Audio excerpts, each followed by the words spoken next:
Good morning student. आज की इस व्हाट्सएप ऑनलाइन वर्चुअल क्लास में आज आपको एक नई यूनिट के साथ उपस्थित है और अगली इकाई जो है हमारा उसी क्रम में आगे बढ़े हैं।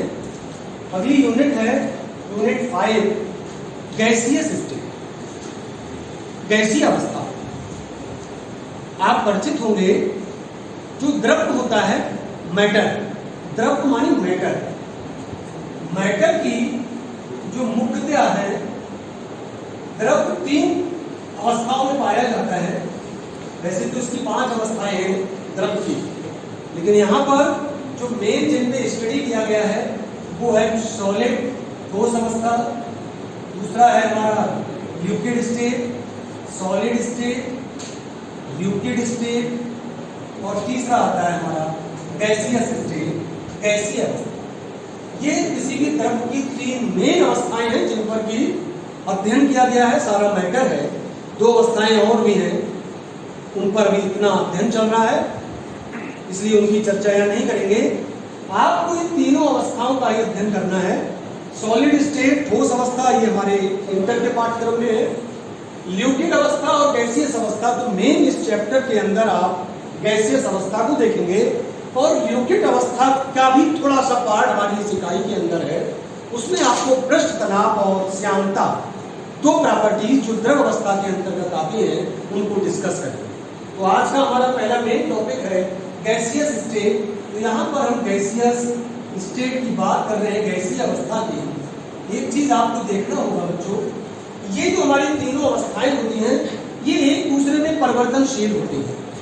एक अवस्था को दूसरी अवस्था में हम परिवर्तित कर सकते हैं और कई मैटर ऐसे होते हैं जो तीनों अवस्थाओं में पाए जाते हैं। एक मैटर की हम बात कर रहे हैं जो बहुत ही महत्वपूर्ण है, उसका नाम है जल, और वास्तव में जल ही जीवन है, जीवन का आधार है। तो जल को अगर आप देखोगे तो जल 3 अवस्थाओं में मिलता है, तीनों में।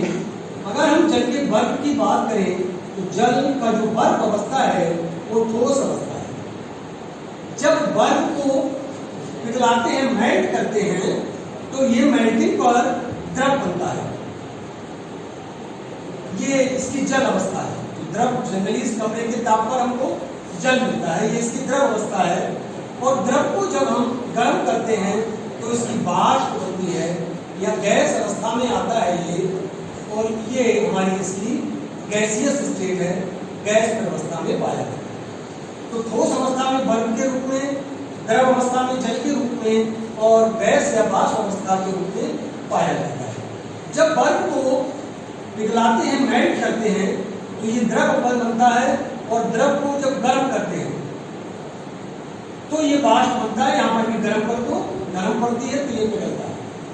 अगर वाष्प है, वाष्प को अगर हमने इसको ठंडा कर दिया तो ये वाष्प ठंडी होकर दोबारा से जल अवस्था में आ जाती है, और द्रव को अगर ठंडा कर दोगे तो इसकी बर्फ जम जाती है। इस तरीके से ये दोनों अवस्थाएं तीनों एक दूसरे में परिवर्तनशील रहते हैं। यहाँ हम जिसकी बात करने जा रहे हैं वो है हमारी गैसीय प्रवस्था, और इस गैसीय प्रवस्था के आपको मुख्यतः कुछ लक्षण हैं, उनको थोड़ा सा आपको देखेंगे। तो गैसीय अवस्था का सबसे पहला इंपॉर्टेंट कैरेक्टर है, गैसीय अवस्था में जो अणु होते हैं वो बहुत दूर दूर होते हैं। उनका जो सिमेट्री है, कोई आकृति नहीं होती है गैसीय अवस्था में अणुओं की, और गैस की भी कोई आकृति नहीं होती है, क्योंकि जब अणुओं की ही आकृति नहीं है और अणुओं से मिलकर के गैस बनी है तो उसकी भी कोई आकृति नहीं होती। जिस पात्र में आप गैस को भरते हैं उसी का आकार वो ग्रहण कर लेते हैं। तो अगला पॉइंट है, गैस के अणुओं के मध्य में जो अवकाश होता है, स्पेस होता है, बहुत अधिक होता है। गैस में अणु बहुत दूर दूर होते हैं, इसीलिए उनके मध्य में जो लगने वाले बल हैं उनका मान नगण्य होता है। गैस के अणुओं के बीच में जो आकर्षण बल लगते हैं वो बहुत कम होते हैं, नगण्य। अगला पॉइंट देखेंगे, गैस के अगर एक अणु का आयतन देखें हम तो टोटल गैस के आयतन की तुलना में गैस के एक अणु का आयतन नगण्य होता है, बहुत छोटा। गैस का आयतन बहुत ज्यादा होता है, उसमें से एक अणु का आयतन बहुत कम होता है। अगला पॉइंट देखेंगे, गैस के अंदर जिस पात्र में भरते हैं तो गैस के अणु चूंकि गतिमान होते हैं आपस में टकराते हैं, आपस में टकराने के साथ साथ वो उस पात्र की दीवारों पर टक्कर मारते हैं। उन्हें टक्करों के कारण एक दाब उत्पन्न होता है जिसे हम गैस का दाब कहते हैं, और गैस दाब डालती है। जिस पात्र में आप भरोगे वहां पर एक दाब क्रिएट होगा जिसे हम उस गैस का दाब कहते हैं। ठीक है, अगला जो पॉइंट है, ये गैस के अंदर एक विसरण का गुण पाया जाता है, डिफ्यूज होती है। अगर हम किसी कमरे पर सिलेंडर को खोल दें तो आप देखोगे बहुत जल्दी वो गैस जितना पात्र होगा उस पूरे पात्र में एक समान रूप से फैल जाएगी। इस घटना को हम गैस के विसरण का गुण कहते हैं। अगली प्रॉपर्टीज होती है, गैस बहुत संपीड़ित होती है। क्योंकि आयतन बहुत अधिक है इसलिए गैस को कंप्रेस किया जा सकता है, तो गैस संपीड़ित होती है। तो ये आपने देखा, ये कुछ गैस के इंपॉर्टेंट कैरेक्टर्स थे। और गैस पर ताप का, दाब का, आयतन का, ये 3 इंपॉर्टेंट कारक हैं जो किसी गैस को प्रभावित करते हैं। तो इन्हीं कारकों को लेकर कुछ गैसों के नियम दिए गए जिन्हें हम गैसीय नियम कहते हैं। तो यहाँ पर हम इन लक्षणों के बाद मुख्यतः जिसको डिस्कस करने जा रहे हैं वो है गैसियस लॉ, गैसों के नियम। और ये नियम भिन्न भिन्न वैज्ञानिकों ने दिए हैं, 3 कारकों को ध्यान में रख के दिए हैं, ताप, दाब और आयतन। ठीक है, तो सबसे पहला हम नियम आपको डिस्कस कर रहे हैं। पहला है हमारा बॉयल का नियम, बॉयल्स लॉ। बॉयल का नियम, ये वैज्ञानिक थे बॉयल, इन्होंने गैसों का एक नियम दिया पहला, उसे हम बॉयल का नियम कहते हैं। और इन 3 कारकों में से इन्होंने क्या किया, एक कारक को स्थिर कर दिया और वो कारक है स्थिरता। इन्होंने टेम्परेचर को कांस्टेंट कर दिया। अब क्या बचा आपके पास, दाब और आयतन। 3 कारकों में से एक कारक को स्थिर करना है, बचे हुए 2 कारकों में संबंध स्थापित करना है, उसे हम गैसीय नियम कहते हैं। तो पहला, इस नियम के अनुसार स्थिर ताप पर किसी गैस की निश्चित मात्रा का आयतन उसके दाब के व्यतिक्रमानुपाती होता है, इसे बॉयल का नियम कहते हैं।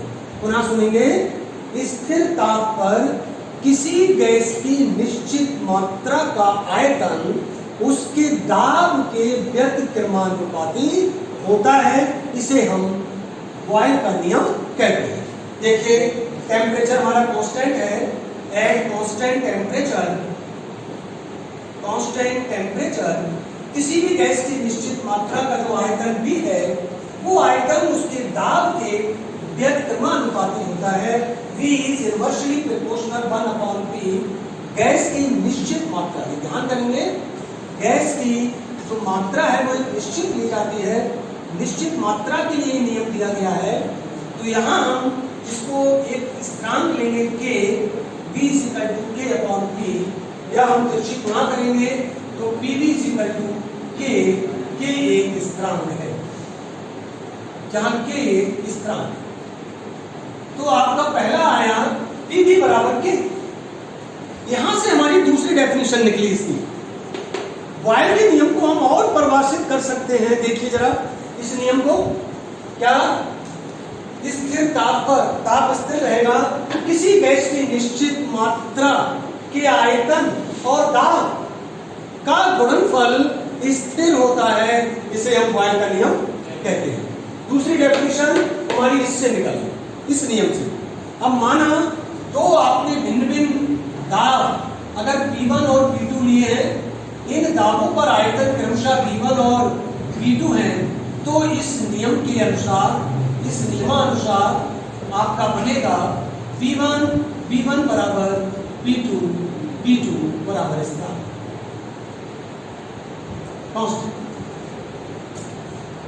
इससे आप दो भिन्न भिन्न गैसों के दाब और आयतनों को कंपेयर कर सकते हैं। इस फार्मूले से आगे आपको न्यूमेरिकल में ये काम आएगा। अब हम देखते हैं ग्राफ की सहायता से क्या ये नियम वास्तव में पालन होता है इसका। तो इसको पालन करने के लिए यहाँ हम कुछ छोटा सा एक ग्राफ प्लॉट करते हैं। पहला ग्राफ हमने यहाँ पर आयतन लिया और इस अक्ष पर दाब लिया। जब दाब और आयतन के बीच में ग्राफ प्लॉट किया गया तो एक आपको इस तरीके का हाइपरबोला टाइप का ग्राफ होगा। इस ग्राफ से ये सिद्ध होता है जब आयतन मैक्सिमम होता है तो उस समय दाब न्यूनतम होता है। जैसे जैसे आप दाब बढ़ाएंगे वैसे वैसे आयतन घटता है, अर्थात दाब और आयतन एक दूसरे के व्युत्क्रमानुपाती होते हैं। इस ग्राफ से ये निश्चित हुआ और इसकी condition temperature constant, mass constant, निश्चित मात्रा लिए इस कंडीशन में अप्लाई किया। दूसरा ग्राफ देखेंगे हम, यहां पर हमने इसका व्युत्क्रम लिया और ये हमने आयतन लिया। तो जब आयतन और दाब के व्युत्क्रमानुपाती में ग्राफ प्लॉट किया गया तो एक सीधी रेखा प्राप्त होगी। वही कंडीशन वही रहेगी, टेम्परेचर कांस्टेंट, ताप स्थिर, गैस की मात्रा निश्चित। ये सीधी रेखा ये बताती है कि दाब और आयतन एक दूसरे के व्युत्क्रमानुपाती होते हैं। तीसरा देखिए, यहां हमने आयतन लिया और यहां दाब का गुणनफल लिया, यहां पीवी लिया, यहां पीवी। तब एक आपको समानांतर रेखा प्राप्त होती है, टेम्परेचर कांस्टेंट, मास कांस्टेंट। ये तीसरा ग्राफ ये सिद्ध करता है कि दाब हम चाहे फिर कितना ही बढ़ा दें, दाब और आयतन का जो गुणनफल है उसका मान स्थिर रहता है। यही तो नियम हम सिद्ध कर रहे थे। इस कंडीशन में फिर आप दाब बढ़ा दीजिए, उसका मान स्थिर होता है, तो दोनों का जो गुणनफल है उसका मान स्थिर रहता है। इस प्रकार इस नियम को हम बॉयल का नियम कहते हैं। अब हम दूसरा इंपॉर्टेंट नियम को डिस्कस कर रहे हैं, चार्ल्स का नियम, चार्ल्स लॉ। इन चार्ल्स ने दाब स्थिर किया। इनका नियम किस पर है? स्थिर दाब पर है। ये दाब स्थिर किया, स्थिर दाब पर at constant pressure, at constant pressure. अब आपके पास दो कारक बचे, एक आयतन बचा और ताप बचा, उनमें रिलेशन स्थापित किया। ये नियम क्या कहता है? इस नियम के अनुसार स्थिर दाब पर किसी गैस की निश्चित मात्रा का आयतन उसके परम ताप के सीधे समानुपाती होता है। इसे हम चार्ल्स का नियम कहते हैं। देखिए, V is directly proportional T और ये T परम ताप का नियम। परम ताप गैस की निश्चित मात्रा के लिए लिया गया है, गैस की निश्चित मात्रा। तो V is equal to K into T या V upon T is equal to K, K एक स्थिरांक है।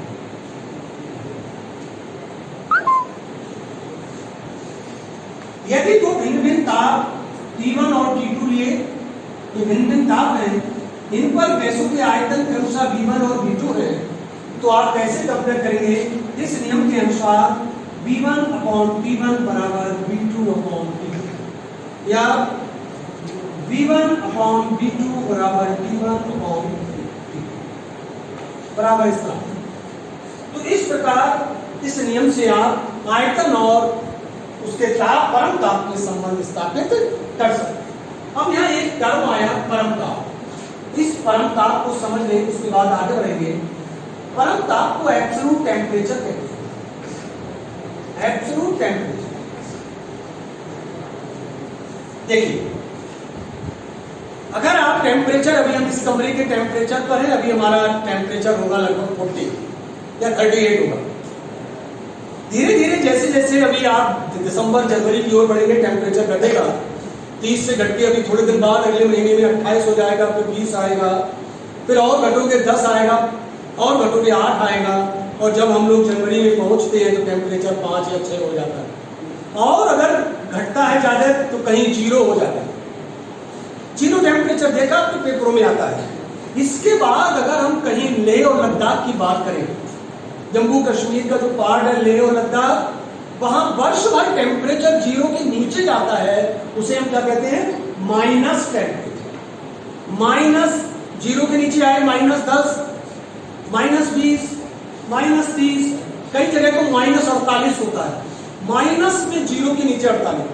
तो जरा हम ये इसलिए बता रहे हैं, -48 से घटते घटते आप कहां तक जा सकते हैं, कितना माइनस में जा सकते हैं? हम माइनस में जा सकते हैं अधिकतम -273.15, इतना माइनस में जा सकते हैं। तो इस -273.15 को क्या कहते हैं? निम्नतम संभव ताप कहते हैं। इससे नीचे और अधिक हम नहीं जा सकते, तो ये न्यूनतम ताप है और इसी को परम शून्य ताप कहते हैं। परम शून्य ताप -273.15 डिग्री सेल्सियस को परम शून्य ताप कहते हैं। और इस परम शून्य ताप से परिकलित ताप को, इससे गणना करके जो ताप परिकलित किया जाता है उसे परम ताप कहते हैं। और ये परम ताप केल्विन में होता है और जो हमारा वैसा ताप है वो सेल्सियस में होता है। तो अगर हमें इन दोनों में परम ताप को कैपिटल डी से प्रदर्शित करते हैं और सेल्सियस ताप को डिग्री सेंटीग्रेड डिग्री सेल्सियस से प्रदर्शित करते हैं, तो अगर हमको परम सेल्सियस को परम ताप में बदलना है तो ये T डिग्री सेल्सियस प्लस 273.15। अगर हम डिग्री सेल्सियस ताप में 273.15 जोड़ देते हैं तो हमें परम ताप प्राप्त हो जाता है। तो इस प्रकार ये आपको काम आएगा। ठीक है, बस आज के वीडियो में हमने ये 2 नियम किए हैं। आगे के नियमों को हम अगले वीडियो में करेंगे। Thank you.